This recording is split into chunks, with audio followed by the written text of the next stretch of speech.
The first nightmare is the saber-toothed cat, Smilodon. Imagine a lion, but heavier, shorter, more muscular, with jaws that could open wider than any cat alive today. And then those teeth.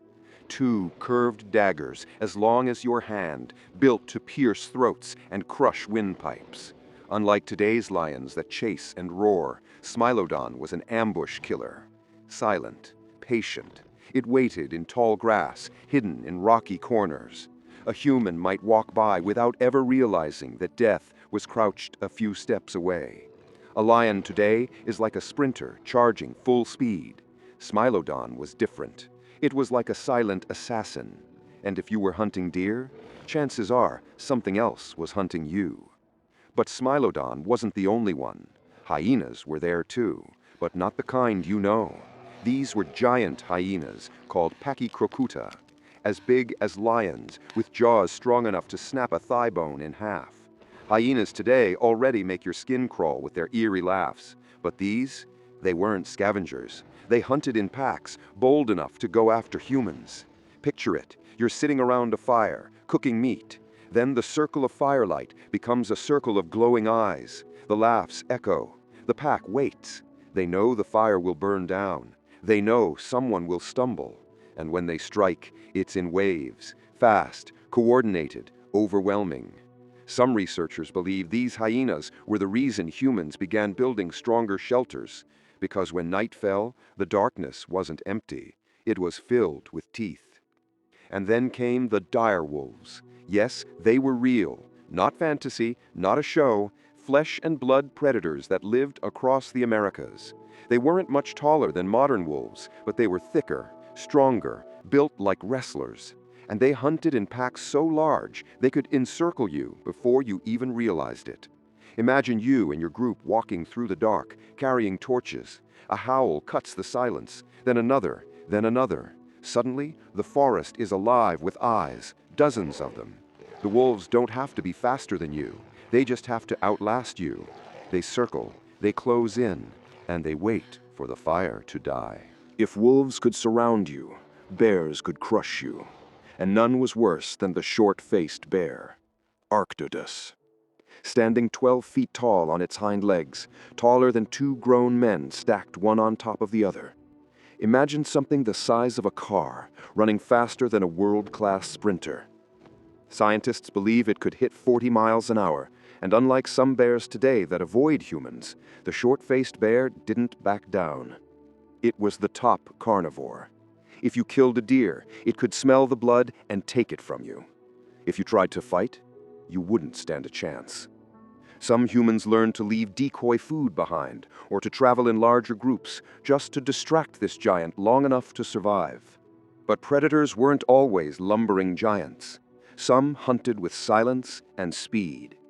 Cave lions, for example, were larger than today's lions, about a quarter bigger. They prowled across Europe and Asia, and we know they terrified humans because humans painted them on cave walls. Imagine lying down in a cave, your family asleep, your fire flickering. Then you hear it, the soft pad of paws, the scrape of claws on stone. Cave lions didn't roar to announce themselves. They stalked, they waited. They attacked in groups. And for humans, fire wasn't just warmth, it was a shield against the darkness. Travel farther, and in prehistoric Australia, you'd find something even stranger. Megalania. A lizard, but not like the ones you've seen. This one stretched 20 feet long, with scales, claws, and venom.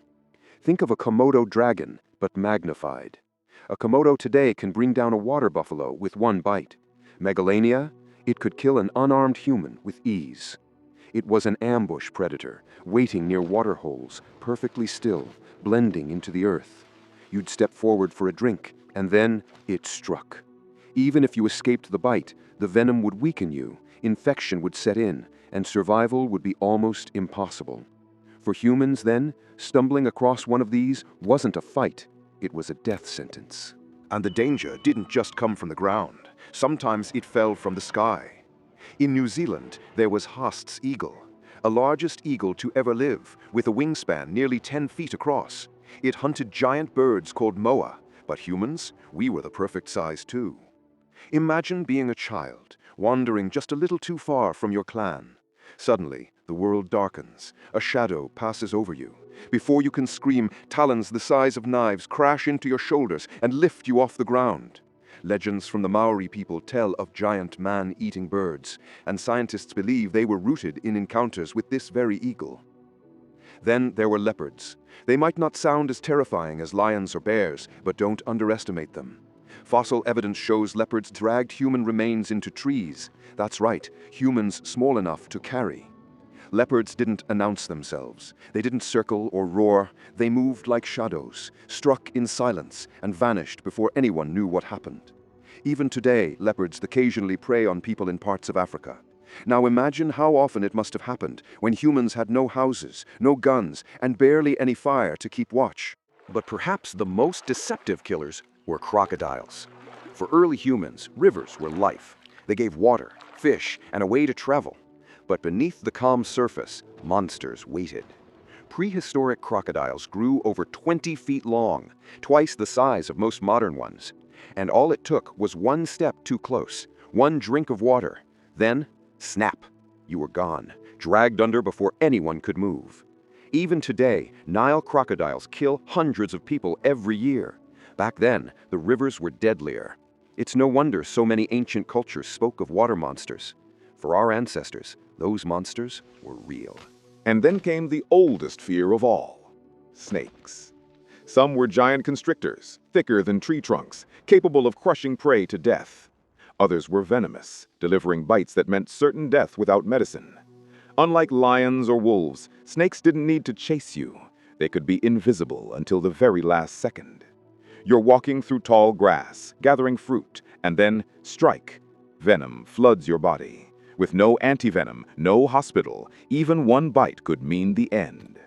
That primal fear of snakes, the jolt of panic when we see one today, it's not irrational. It's ancient, burned into us by generations who learned the hard way. So what did all of this mean for early humans? It meant that life was survival.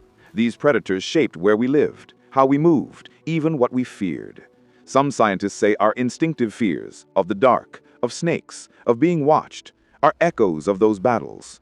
Survival wasn't about fighting, it was about avoiding. Huddling by the fire, staring into the stars, wondering if tonight was the night something would come out of the shadows. Many of these beasts are gone now, but not all. Lions, leopards, crocodiles, snakes. They're still here, reminders of the nightmare our ancestors lived every day. Humans eventually turned the tables. We built weapons, fire, and strategies. We became hunters instead of prey. But it took thousands of years of mistakes, pain, and sacrifice. So now I'll leave you with this question. If you were an early human facing these 10 predators, which one would be the hardest to survive? Would you take your chances against the crushing jaws of the short-faced bear, the silent stalk of the leopard, or the sudden shadow of the eagle swooping down from above? Drop your answer in the comments. I really want to know which one you think would be the worst. And if you enjoyed this journey into the nightmares of our ancestors, hit that like button, subscribe for more, and share this with someone who loves survival stories and ancient history. Because remember, our ancestors survived all of this, and that's the only reason we're here today. But here's the chilling thought. If predators shaped our past, which ones are shaping us right now?